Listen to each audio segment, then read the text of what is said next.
Okay, so we're live. Ja, herzlich willkommen zum Sound und Recording, zur Q&A-Session der Studioszene Sofa Edition. Heute sprechen wir mit Bob Clearmountain und Roger Robindor von Apogee. Der Roger, der das Marketing bei Apogee übernimmt, und Bob Clearmountain, der die Produzenten, der bekannte Produzent, der unter anderem mit sehr, sehr vielen Künstlern in den USA gearbeitet hat, der international bekannt ist und heute mit uns über das Thema Mix in the Box sprechen möchte und sich dazu bereit erklärt hat. Wir machen das Ganze heute in Englisch, damit wir uns hier untereinander gut verständigen können. Es sind auch international Zuschauer zugeschaltet über die Kanäle von Apogee, von Sound Service und To Sound und Recording natürlich. Und dann gehen wir mal rüber. So, first of all, thank you guys for doing this, for taking the time. It's a pleasure to talk with you. As I explained, Bob Clearmountain, you are a very famous engineer and producer. You've worked with Bruce Springsteen, Bryan Adams, Toto, Rolling Stones, and many, many more. And Roger, you are the marketing guy basically at Apogee, and there's a connection between you guys because Roger is sitting in Bob's studio actually at the moment on the West Coast, while Bob is on the East Coast, and we're in Germany. So basically, we got all the time zones covered in our Q&A session. And today we're going to talk about mixing in the box. And to mention this up front, there will be a giveaway. There's a giveaway of an Apogee Hype mic, and there will be a giveaway question, which we will talk about during this session. The question is that the Symphony desktop mic preamp emulations are based on which hardware units? It's the new Symphony desktop interface that just came out, and this will come up during our Q&A session. So keep an eye out for this one and send us the answer at, now it's a bit more complicated for the international guys, redaktion@soundandrecording.de. That's why we made this banner, so everybody is ready to send it in. So just note that. And okay, so I would say we just hit it off and start with the first question that I would like to ask you. So mixing in the box. You usually mix in your studio. We see this beautiful console, all this outboard gear behind Roger, and but sometimes it happens that you mix in the box, like a lot of people do nowadays. And the first thing I would like to ask you is when you approach a mix. So you usually get a rough mix from the client, right? Usually, yeah. And how important is that? So do you listen to it often, or do you listen to it in the background, so you make up your own mind, your own ideas about this song, or is it something that you use as an inspiration for your mix? It's like pretty much everything you just said. I mean, it's I'll usually have it in the session, and so I'll A/B occasionally just to hear. I mean, first I'll listen through to the mix in entirety, just to get the sort of feeling and the vibe of what they're going for. And then I'll get a little more detail and find out what instruments they tended to feature and, vocal balances and things like that, just so that I can get it similar to what they had. And then I won't listen to it for a while, and I'll just do my own thing. And occasionally after a while, I'll go back and just check. And I'm always checking to make sure that my mix sounds better than their rough mix, because sometimes it doesn't. Sometimes I go, well, I listen to their rough mix, I go, well, why are they sending this to me? This is what they've done.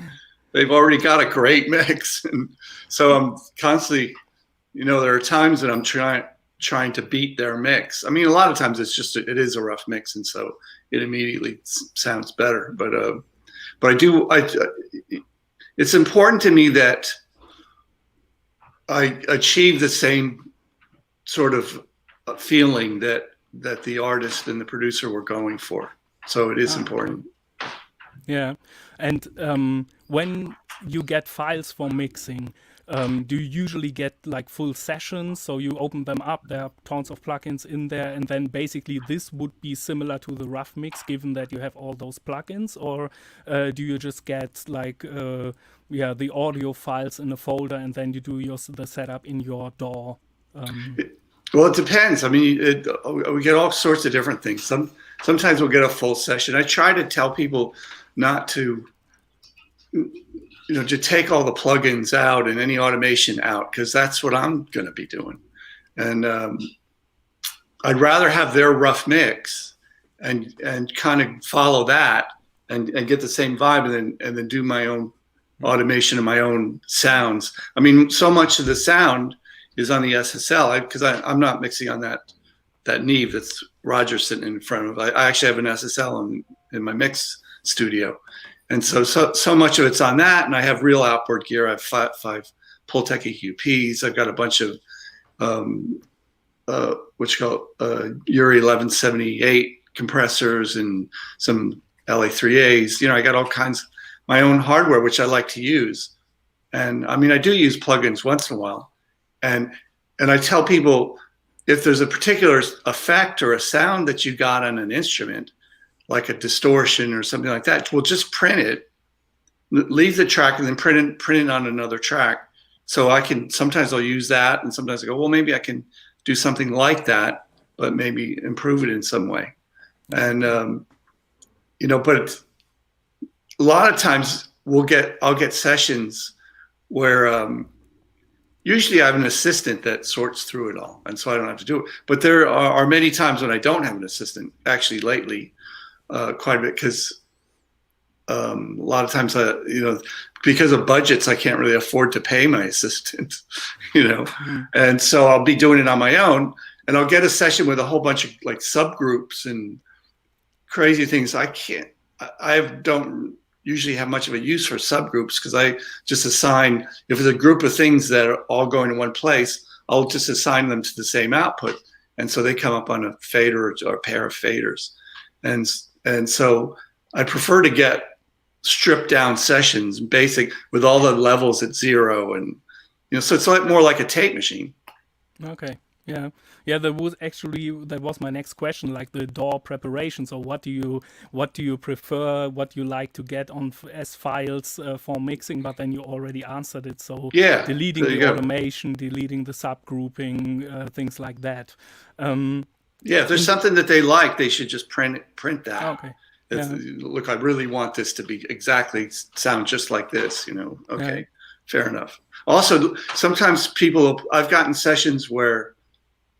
I remember this one really great record, actually, that where they printed a delay on the lead vocal, right on the lead vocal track with the lead vocal.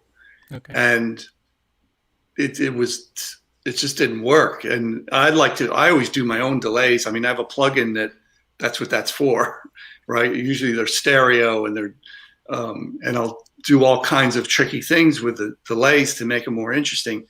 And so I said to them, look, I can't even mix this. You have to send me a vocal without any delay on it. You can send me that as a reference, so to give me some idea of, what you like. But I just can't even use something like that. Yeah. And not only that, but I usually DS the delay, so you don't get that coming back. Okay. And this thing was the most sibilant sounding. It was the most irritating thing. It's too bad, because the girl's voice is beautiful, and well, why would you even do that? It's such a beautiful voice, And then it's a lot back and forth, so changing audio files, reprinting stuff, so you get the right files for mixing, so that takes a lot of time. Don't even do that, you know what I mean? Yeah. And that's a lot of times printing, people tend to like to print their effects along with the track when they're recording. I mean, some people do that, which in the old days, it kind of makes sense when you had a 24 track tape, and sometimes it kind of, I mean, I never was much of a fan of that. EQ is one thing and some compression, but to print effects like that, I mean, nowadays you don't have to print anything. I mean, you could just keep it dry, and there isn't any noise buildup. I mean, we used to do compression on tape, because if you did the compression later and added a lot of top end, it would just bring up tape hits. Yeah. But nowadays there's no tape hits, it's digital. So there's no reason to even do that. That way, then when you mix it, you can totally change your mind. You never know. By the time you get to the mix, the whole vibe of the song might have changed, but depending on what you've added to the arrangement. And so those effects that you printed originally might not even work anymore. So, why not just keep it in the box and keep it in your monitoring plugins and print without anything. Maybe a little bit of compression is okay, kind of helps. But other than that, I get these things that are printed with all kinds of stuff. It's like, oh my God, what do I do now? You can't get rid of compression. That's the thing. You can always add compression, but you can't get rid of it. Yeah. Now might be a good time to, since Bob brings that up. Yeah, about the monitoring, right? So I think one point that maybe Stefan said in German, but I'll reiterate in English, is really how much Bob's thinking, his practices influence us at Apogee when we're designing products. And that's kind of why I'm here in this live stream. So we are releasing today our Symphony desktop interface, something we've been working on really for quite a long while now. And it's really interesting how his thought procedure has affected how we design this product. And, specifically to that idea, our plugins that work with Symphony Desktop, the plugins can run on onboard DSP on Symphony Desktop, but our plugins can also run natively in your computer DAW using your computer CPU. And we call these our dual path plugins because they can run on both.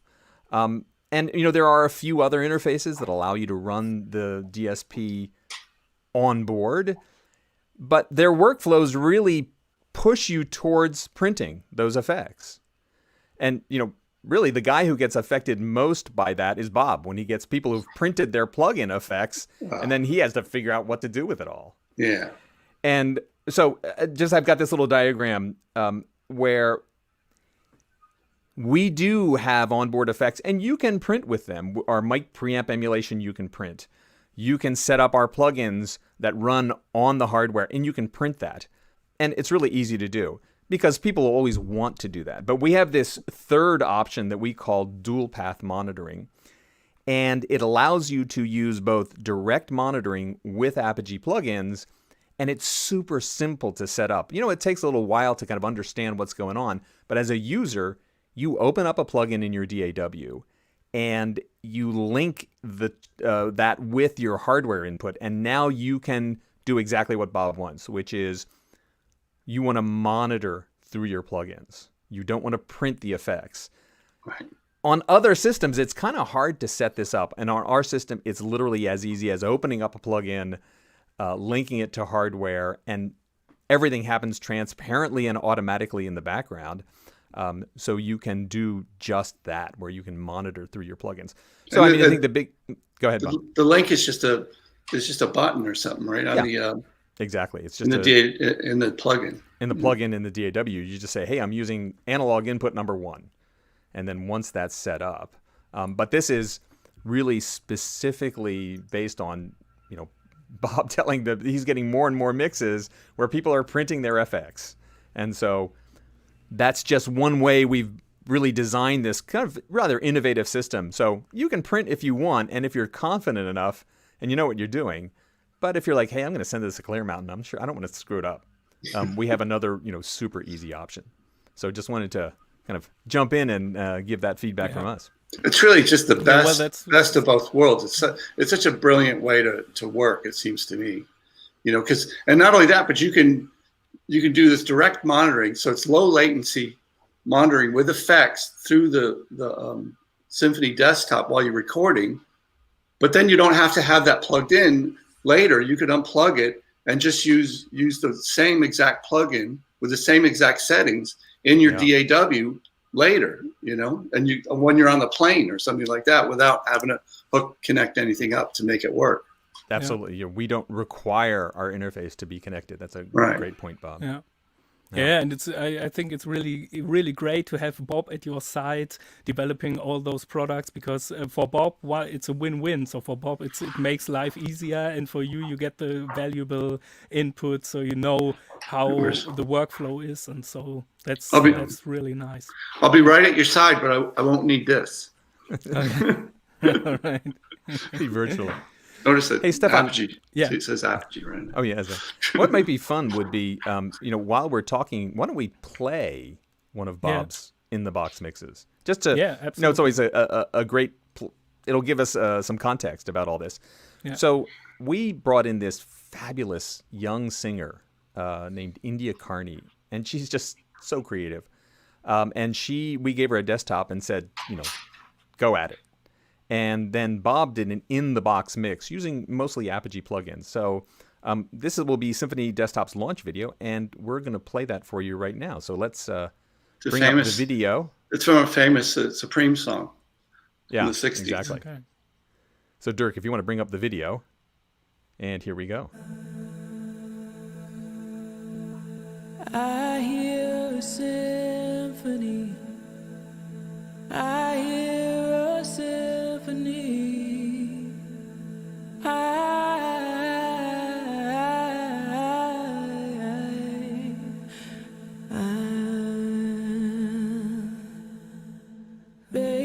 Baby, I hear a symphony, a tender melody, pulling me closer, closer, closer to your baby. Then suddenly, oh, your lips are touching mine, feeling so divine, till I leave the past behind. I'm lost in a world that's made for you and me. Oh, I hear a symphony, a tender melody, pulling me closer, closer, closer to your arms. Wow, that's nice. A goosebumpy mix. Absolutely. Thanks. I'd love to see it without the sort of jerkiness of the video. I don't know if on your end. On my end, it's kind of the sync isn't too good, but it sounded pretty good. Right, it sounded good, and that'll be on our website very soon. Right. So that's the launch video. Cool. Okay, great. It's always good to put in context about what we're talking about. So that's Bob. That's your in the box mix. Yeah, it's on my Clearmountain's domain. On there, not all the reverb, but the delays and all that kind of stuff. Right. Okay, so maybe we'll talk about that. So we talk about your use of plugins. I mean, like last time when you talked to Valdemar, you had this session, the Q&A session, and you talked about the Clearmountain's domain plugin. Mm-hmm. And said what's special about it, finding a way to use the workflows you use in the studio and put them into a plugin with all those neat little routing things, so that are hard to do in a DAW. And you put it into one plugin. Right. So basically, about the effects we've heard, if you when the reverb came in the beginning, then it really opened up, so making everything white and nice. Could you talk a little bit about that? So how do you approach this? Well, that's it's pretty simple. I mean, it's some reverb, actually some of the reverb is Altiverb actually, but some big church or something. But the delay is like a stereo delay, and it they're slightly different times. So it's a quarter note delay, I think. It's either a quarter note or an eighth note. I don't really remember, but I should have written it down when I did it. But the delays are just offset by about 20 milliseconds between the two, and then they flow into each other, so they regenerate across.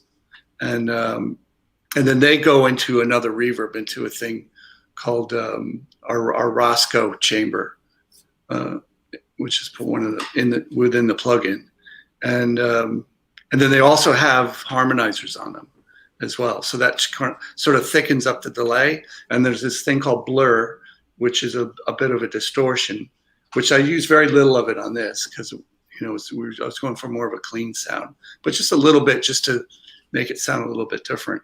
And but then it changes. So the first part with that droney sound is these long delays, and then the next part I go to which is really the preset I used is the live Rolling Stones preset, I think, and it's just a really short. It's like about 90 and 130 milliseconds or something like that. And so it's more of a very short slap kind of sound. And then it goes back when she goes lost in the world, then it goes into this back into that long delay again. And then it ends with more of the short delay. So it keeps changing as it's going through, And I tried to make it always something new coming up, happening. Yeah, I think I imagine it's really difficult creating a mix that's not based on the usual band instruments, so you don't have your drums, your bass, your guitars, and some little keys here and there, but you basically have vocals, and then just vocals, harmonies, and you have to make it to put it into perspective and still create a full mix of it all. But I think it's really gorgeous. It's thanks, really great. Thanks, Herbert. I mean, it was beautiful just to start. What she just sang just on its own. I mean, the rough mix was fantastic. It sounded really good. It just needed to kind of change. It didn't. It just was the same thing all the way through, and I just wanted to make it expand on it a bit. And I hope she doesn't mind. I added a little bass part at the very end section. I took it. I flew some bit in. I hope she didn't mind that I added to the arrangement a little bit. Yeah, right. So, during our last live stream, I played some examples from Clearmountain's domain. Just some little examples we had set up. And so with Symphony Desktop or Synths domain, we've actually come out with a new plugin called Clearmountain Spaces, which are the reverb spaces from Clearmountain's domain. So, Clearmountain's domain's kind of a really full-priced plugin. It has an amazing amount of features. We wanted to give people sort of an opportunity to kind of experience some of that. So we created this plugin, Clearmountain Spaces, and I have an example from it as well. And this plugin actually comes with Symphony Desktop. So here, let's take a quick listen to this. Here we go.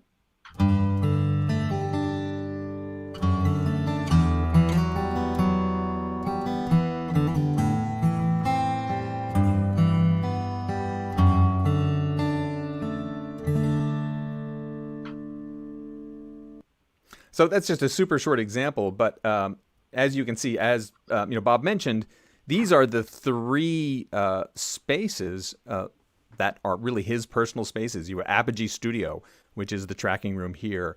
Mix This behind me in the tracking room, and Mix This are the physical chambers in his mix room, and then Roscoe is that kind of huge space from an acquaintance's studio. And so it really just gives you the reverb part of Clearmountain's domain. And that is one of the plugins that comes with Symphony Desktop. So just wanted to interject that in there. Yeah. Well, you talked about that the singer was recording herself, I think, with this Symphony Desktop. Absolutely. I think she was, yeah. And there's one thing, I mean, a lot of people out there record with like smaller interfaces and trying to maybe only record vocals or acoustic guitar and not tracking a full drum set or something like this. There are two questions I have. One would be like setting the levels, so making sure that everything runs smoothly, you have enough headroom for working with it later on. If you maybe have a suggestion for that. So basically, if you give an interface to a singer and say, okay, record yourself, and they ask you, well, Bob, what should I look for? So where should I be careful? Do you have any advice Yeah. Just get as many of the little green lights on the meter as you can without having the red light up. That's basically it. You want to get as much as you can, but you just don't want to go into any overs. You don't want to go into distortion.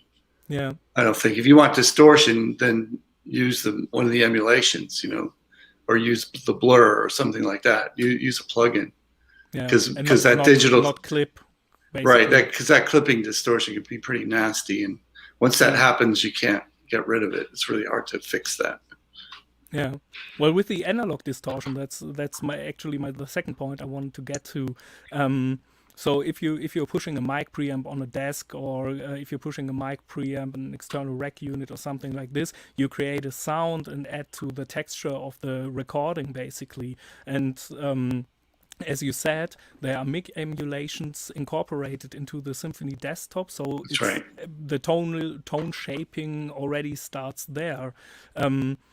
What do you look for when you set something like this? So what kind of preamps do you like to use for which kind of signal, and how hard do you drive it, or what should the saturation be like for your ears when you record something like this? Well, for me, I usually go for the cleanest signal possible, because then I know I can do whatever I want with it later, and so I don't actually go. But I know that this is a real popular thing to do, to get a little bit of edge, a little bit of distortion, to push a preamp.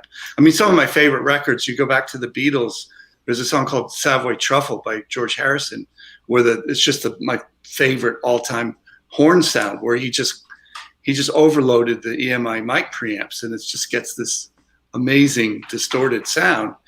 And it takes a lot of balls to do something like that, especially if you're paying a horn section.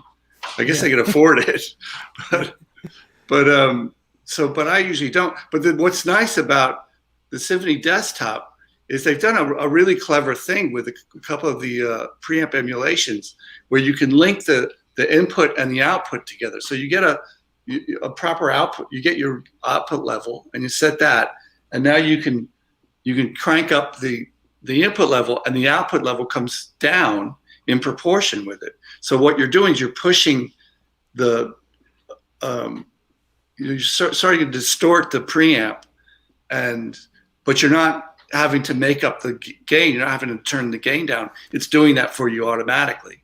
Yeah, let's check out the which is a great feature. Yeah, I've got a picture of the emulation. If we can. Yeah, there we go. There you go. So as Bob says, here's our input gain. Here's our output fader, which is just like a fader on a console, and you've got this gain link switch, right. And operates a little bit like a guitar amp. Turn up the input, turn down the output for a little bit more saturation. But when that's linked, it does it automatically. So you can kind of push further and further into the distortion while maintaining a fairly consistent output level. Yeah. So you're not getting digital. You're not actually getting clipping. But the preamp itself is just an analog type of distortion, Right. Yeah. And so important fact. Everyone, pay attention. So the first emulation you just saw is based on a Neve 10 series Class A mic preamp. As you can see, we got a bunch of them behind us, and it's a pretty classic choice because it is. So widely enjoyed when people are tracking. And then the second mic preamp emulation, again, that is built on board, is this is based on an Ampex tube mic preamp. So if we can show that quickly. Here we go. Yeah. There we go. So this is how the emulation shows up in what we call the Channel FX plugin. And this is based on a 50s tube mic preamp from Ampex. And 50s tube mic preamps, they overloaded really easily. And so, like you talk about the Savoy truffle sound, this would be a great way to get that kind of effect. And we even supply the line attenuator that you would need with a 50s mic preamp, so that you could record without it distorting. So the Neve is kind of a subtle warming and transient shaping, that you can push into distortion if you want. And the Ampex is kind of a warmer distortion that happens certainly earlier in your gain stage. So those are the two mic emulations that are part of Symphony Desktop.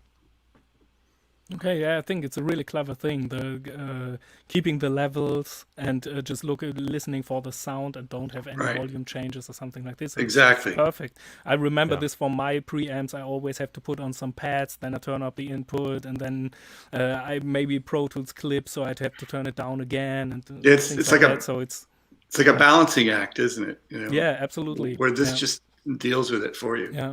And you still have to listen to it and still have to think, okay, did it really get better? Is it too much or is it less? And if you want to go back, then you have to take out a pad or so. It's a little annoying.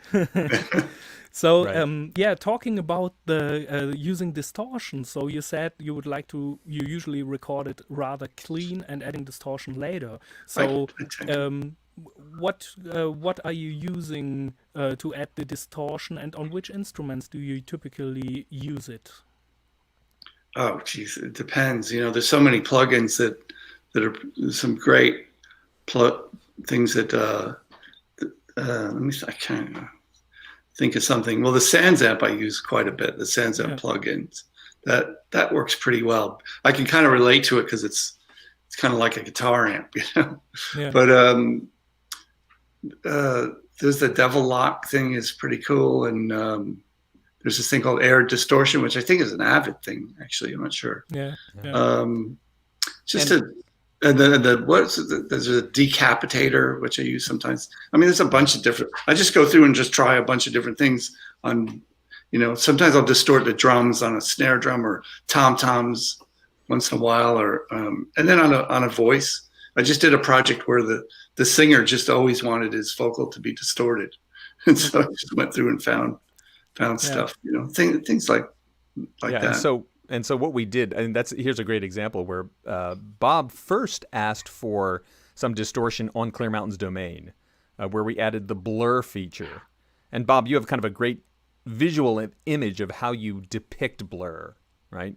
How do you? Yeah, well, my idea of it is like if you go to see a rock show at some big place like Madison Square Garden or an arena or like a stadium or something like that, and the front of house guy's like overdriving the PA, so the PA is a little just on the verge of distortion, you know, starting to distort a little bit, and that sound is bouncing off the walls.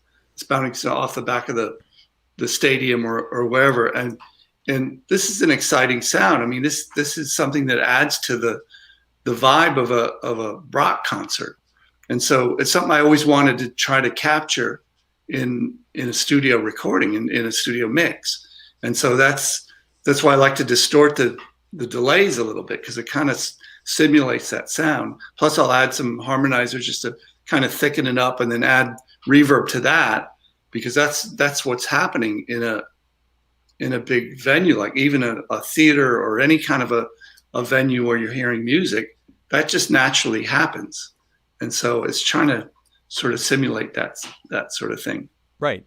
And so really our plugin development timeline is make plugins that Bob needs. Yeah. And so that really led us to the second plugin that comes with Symphony Desktop is the Symphony ECS channel strip. If we want to go to that, there you go. And up here we have this drive control. And this is the first time we've offered kind of saturation, you know, outside of Clearmountain's domain. And what we did is we started with that blur, and we added some of our other distortion tricks that we have kind of in our DSP library, and then also made the bandwidth adaptable. As you add more distortion, you have less and less high end, so it doesn't get, you know, too fizzy. And so the drive control in this brand new plugin is really, it's based on Bob's first request for blur and then taking it to the next step. Right. And then a few other things about this. It really is a channel strip. So you've got a pretty simple 3-band EQ plus a high pass filter. And then it has compression settings that were tweaked by Bob, kind of based on our library of DSP features. Bob played around with the kind of the compression parameters. He selected the ratios, the attack and release times for the compression section. And really the idea is you can use this plugin when you're tracking, and it's just a great way to get really fabulous results quickly. Because when you're tracking, you just want to dial up something quickly. You don't want to dive into some complicated plugin. So this is the other plugin that you get with Symphony Desktop, is the Symphony ECS channel strip. And as I said, it's got this drive control, which is kind of the first time it's been offered as a standalone function in an Apogee plugin. And I'd just like to add that the look of it harks back to the original Apogee converters. The DA, I think it's the AD500 and the DA1000. It's very similar to so they're pulling from the long history of Apogee and going right back to the beginning and using just visually what the stuff looked like, because they're still proud of those devices. Yeah, it reminds me of the Mini-Me interface I had like 15 years ago or something. Right, yeah. And that was a throwback to the earlier ones as well. Yeah, okay. Yeah. Well, that's really great. So when you're approaching a mix in the box, could you walk us through your workflow? So how do you start? Do you start by setting the levels or tweaking for like the first most important instruments for you with a channel strip or something like this? And at which point do you add the delays and the reverbs and things like that? So how do you usually go for a mix? Well, I don't mix in the box very often. So normally I'm usually, like on that thing that we played, I'm trying to figure out how to do it. Like, how do you mix in the box? I've only done like 3 or 4 mixes in the box, and so it's like, okay, what do I do? Do I populate the screen with all the sends and with the send controls, and do I just put the same? I don't know. I really don't know. I mean, I'm so used to mixing on a desk where everything's just in front of me, and I don't have to set up anything really, or very little. It's all set up. And on that particular mix, I mean, I got a balance first, and then I kind of do it the same. It's similar to how I do it in the analog world, where the panning has a lot to do with it. I mean, that particular song, it was a bunch of stereo pairs of doubled vocals mostly. And the rough mix was just, everything was just left and right. And it wasn't that interesting. So I figured out, I tried to isolate each part and tried to see if some parts were coming in at different times and going out at different times. And so I kind of separated. You could hear this high part comes in on the left at one point, and there's a low part on the right. And just to make the stereo a little more interesting, I'm a real stereo guy, In fact, I'm a surround guy, to be honest, because I do a lot of surround mixing too. But and so I like to hear movement. I like to make it almost visual. So, these people are standing over there on the left side of the stage, and these people, this guitar player is on the right side of the stage, or wherever, just to make it look like a sound stage, almost like a visual thing, you know what I mean? And so that's kind of the first thing I do, is play with the panning. And not only that, but it makes it easier for me to distinguish each part. Once I know, okay, that's that. Here's that rhythm guitar part is on the left, and it's because I'm usually unfamiliar with what I'm mixing, and so that helps me sort everything out and remember what each thing does.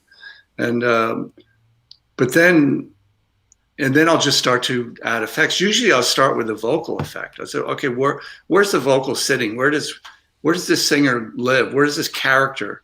It's not even necessarily the singer himself, but who he's singing about. Who is he? Who is the character in the song? Is he some guy, lonely guy in his bedroom, or is he a rock star on a stage, you know, in an arena.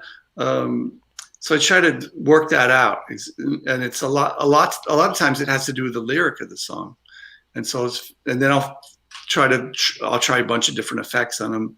Usually I'll go through 4 or 5 different things and reject a bunch of stuff, and then I might even change it once I put the mix together, go back to it, and then a lot of it's just whatever. You know, I don't just start with the drums and then go to the bass and guitars or whatever. A lot of times the drums are maybe in the middle or close to the last thing I worry about. I usually worry more about guitars and vocals and things like that to start with. And then, you know, drums are simple. I just go play around with them and I'll get a drum sound anytime. But it's just whatever strikes me. Each time I listen through, I'll hear something else. Go, let me just fix that keyboard sound. I got an idea for that. You know, let me see what I can do with this guitar sound over here. You know, It's kind of stream of consciousness. There's no set way of doing it. Sometimes I will start with the drums. I mean, occasionally, but I usually don't solo anything for too long. Like I'll go through and I want to hear what their contribution is to the overall picture.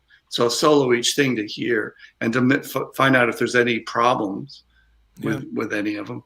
But I won't spend too much time on that. I'm more concerned with the big picture and how everything affects everything else, you know, because all the instruments have to interact in a certain way. Okay, great. Well, that's it's a really interesting thing.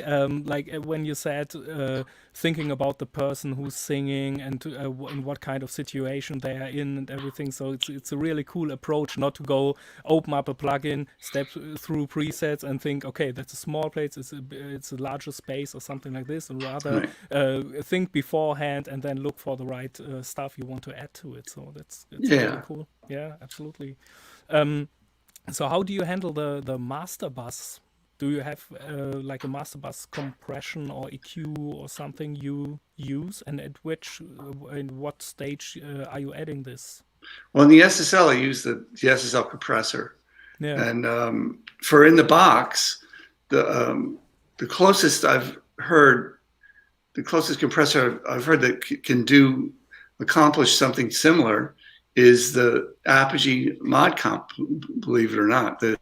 Their modern compressor is really good, really versatile, really extremely easy to understand, to set up, because you're just seeing there's each control right above the control is showing you exactly what that control's doing, graphically. Picture. And sorry to interrupt. We got a picture of the Mod Comp. Great. There you go. It's just fantastic. I mean, there's other compressors that kind of look like that, but there's something about this thing it's just so friendly to use, and it's easy, and it just sounds fantastic. You know, it's complete. You can get just about anything out of that thing. It's really good. Yeah. And as Bob says, really the idea is when you change a control, you have a really clear visual feedback about what happens. So in some ways, it's a little bit of a compressor tutorial in its visual presentation. Yeah. It is, because it shows you graphically what's being affected and what it's doing to the signal. Yeah. And it sounds good. Yeah, most importantly. Cool. Yeah. And are you working with a master EQ? No, I really don't EQ the bus. Yeah.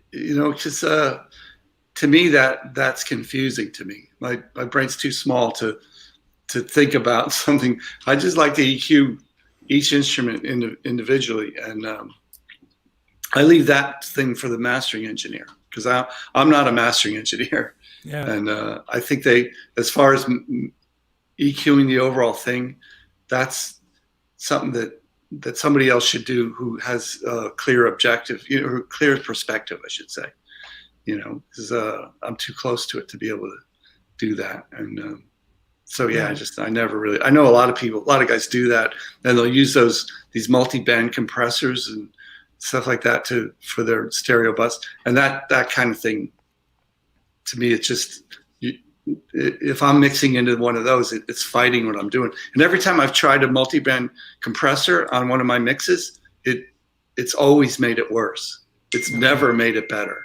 Yeah. Sorry about all this noise. A friend of mine's kind of coming over in a few minutes. He's let me know. Okay. Yeah, and maybe one thing about using plugins, I just saw that Apogee put out some pull tags, and I think they are based on, or they borrowed your units to create those pull tags. So how do you use those pull tag EQs, and on which typical settings do you use those? So, for example, do you always reach for a pull tag when you do bass guitars or vocals or something? I use them, well, mostly snare drum. You know, I'll usually do a parallel compression EQ where I'll have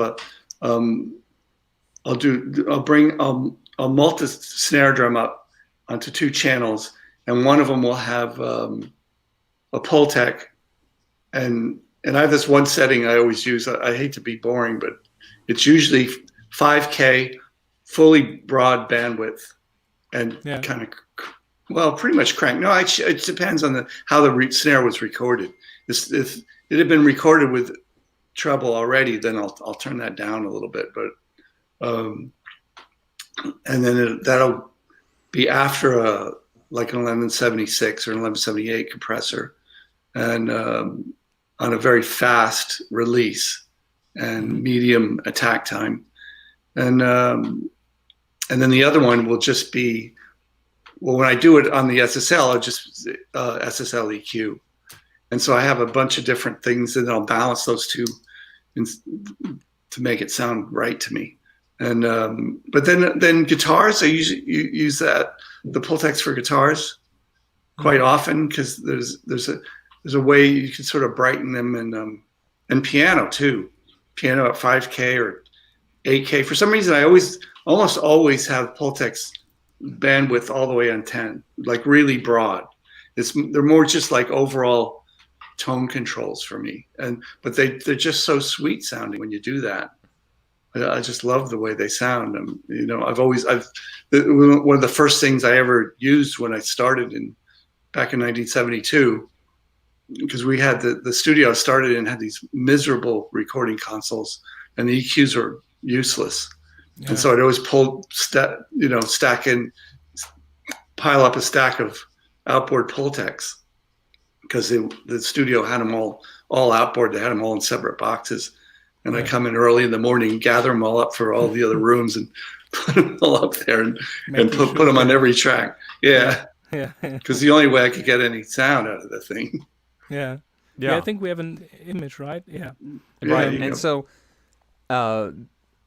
it was important for us. One of the very first plugin we do was a Pultec, kind of based on Bob's experience. It's interesting because there's a fellow by the name of Steve Jackson, who is the president of Pulse Techniques, who is the manufacturer of Pultec hardware. And so he manufactures hardware, and he sent brand new units to Bob, or Bob's purchased a couple over the years. I bought 2 of them, yeah. Yeah, and so when we were doing the emulation for our software, rather than use a 50-year-old unit that who knows what shape it's in, we actually emulated a brand new hardware Pultec.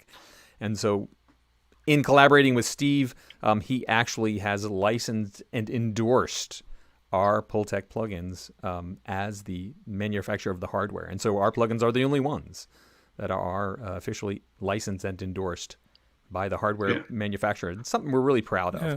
But again, it's key to Bob's workflow, so we made one. Yeah. They did borrow my original Pultecs too, and compared the two. I mean, Roger would spend hours and hours analyzing both of them, and it's remarkable how close he got it. Right, the hardware ones are pretty much identical.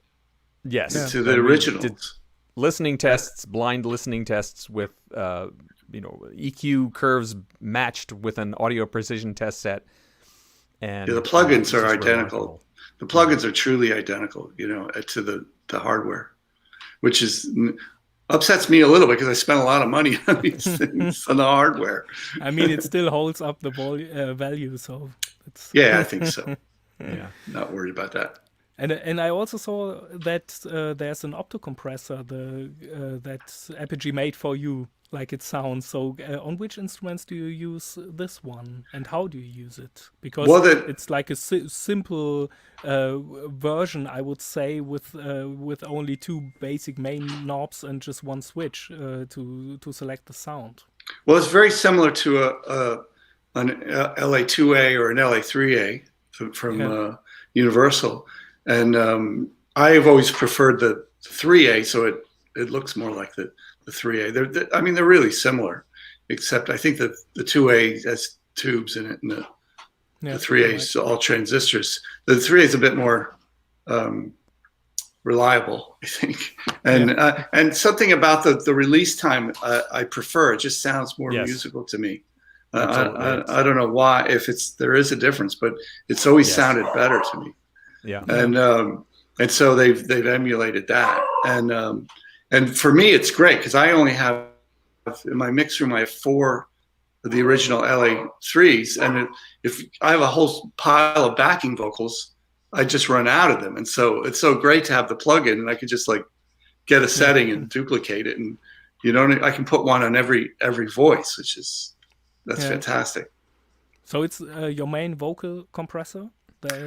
Depends on the for lead vocals. I'll go between that and my 1178, which is like it's like a stereo 1176.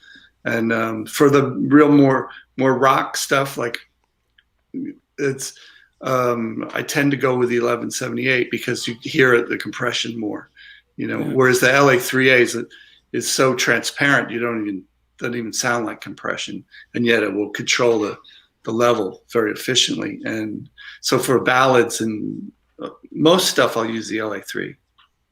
Okay. Yeah. And I would say our mod comp covers very well the 1176 kind of more aggressive compression from a plugin point of view. That's right. Yeah. That's exactly right.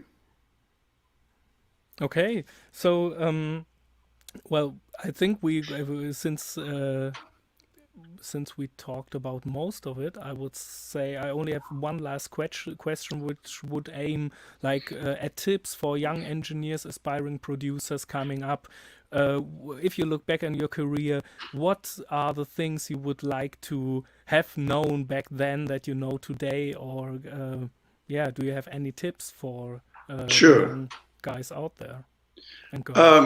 Well, if you're going to do it depends on what part of the business you are. But for me, I am a musician, but that's not really my thing. I'm not a songwriter. I provide a service, which is mixing records, and I used to produce, but they were never my records, right? It was always someone else, and so. Just keep that in mind, that it's not your thing, especially if you're just mixing a record for somebody or engineering, that everybody has their opinions about what things should sound like and what things should be like. But if you're not the producer and you're not the artist, you can suggest things, but don't ever argue with anybody about, don't ever tell them that you think they're wrong. Because I did that a couple times, and one time in particular, and that producer never heard from him again. You know what I mean? I argued with him about how he wanted me to EQ an acoustic guitar, and I shouldn't have. I just said, okay, you want to do that? Fine. You want to add, low frequency shelf to your boomy acoustic guitar? If that's what you want, then that's fine. But and so, you know what I mean? It's like figure out what the producer and the artist, try to get into their head and figure out why they're asking for what they want. And no matter what you think, and no matter if you think they're totally wrong, there's a reason they're asking for that. And it's probably an artistic reason that maybe you not quite getting, or maybe you just disagree. Maybe they are wrong, but it doesn't matter. It's their product, and they're paying you to do your job. And and do it the best you can. Try to make their idea your sound as good as you can, and try to go for their vision, not your own vision. Okay. And Great. that's about it. And the other bit of advice, which I like to give, is for people, a lot of people go to school and they're not really sure what they want to do or what part of the business they want to do, who they want to be, what their career is going to be. Well, try to figure out what you're good at, right?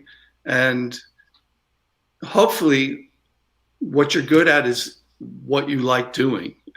And if it's not, well, just learn to like it. Whatever it is that you're best at, focus on that. Don't try to be who you're not. Don't try to, if you're not good at something, because I wanted to be a producer. And I finally at one point realized, wow, I'm not that good at being a producer. I'm pretty good at mixing records. So I said, no, I'm not. Why am I killing myself trying to be a producer? I'm going to concentrate on mixing. I can make a career out of that because I'm a whole lot better at that. Yeah. And find out what you're best at and concentrate on that. That's my advice. Okay, great. I'm sticking to it. Absolutely. So if I would interject, so from Apogee's point of view, we are now shipping this beautiful unit, the Symphony Desktop. It's really cool. So much of Bob's collaboration. It's probably the most technically advanced product that we've ever made, and has our flagship conversion. So we're super excited about shipping it. The German distributor who set this all up, we thank very much. They are Sound Service. Yeah, thank you. sound-service.de.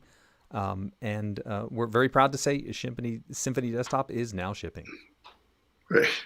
Okay, yeah, for all It's you really guys cool. out there, check it out. I really, you get some plugins with it, and the whole preamp emulation thing is awesome. The workflow is awesome, so I think I will also look into that.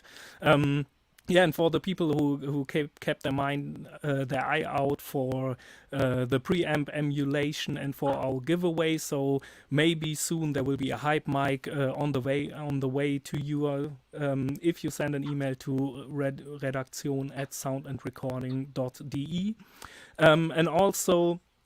To keep a lookout, we are doing those sessions quite regularly, and there's the Studio Szene coming up in December, on the 11th and the 12th of December, where we have all kinds of seminars virtually, so you can check them out online. It's all going to be streamed live.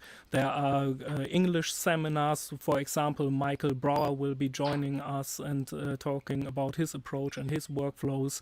And so we would like you guys to join. Thanks again, Roger. Thanks, Bob, so many times for doing this. And it was a real pleasure talking to you guys. Pleasure talking to you too. Thanks so Thank much. you very much. Thanks very much. Okay. So, Signing Bye off. now.